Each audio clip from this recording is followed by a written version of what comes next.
Mən dünəndən keçmişəm noxud qidalanmasına, Samir bəy. Noxudla qidalanırsan. Bəli, dünən təbii zülaldır da, mən ət yemirəm axı. Amma noxudda qaz yaradır da, köpürdür adam elə bilirəm, yox? Yaratsın da, yox, indi baxır mədiyə baxır, bağırsağa baxır, adamlar Hər yaratmır. bağırsaq götürmür. Ancaq noxud çox qiymətli zülaldır. İkinci də, mənim yadıma saldın, Avropada çox qəribə bir adət var. Bizdə qaz çıxartmaq pis baxılır da.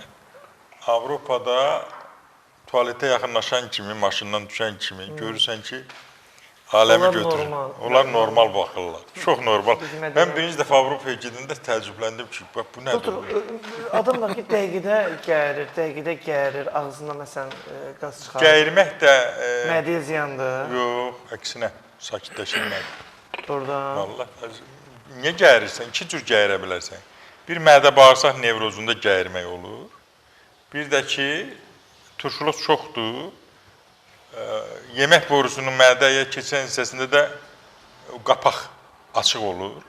Sinfektor. Deyirlər ona yırtıq bizimkilər. Və o zamanda o doğğa yedin, turş qatıq yedin. O zaman turşuluğu artıran, o zaman görürsən ki, gəyirmə nəticəsində insan deyir, gəyirdim, rahatlandım, doktor. Sakitləşdim. Əslində öz-özünü alladır. Yox, allatmır. Düz edir. Yox, artıq qaz çıxır da, onun mədəsinə gəriklə çıxır və rahatlanır da, sakitləşir. Mədəsinə yırtıq var da deməli adamların. Yemək borusunun qapağında qapağında çaçmamazlıq var, ona yırtıq deyilir. Tamam.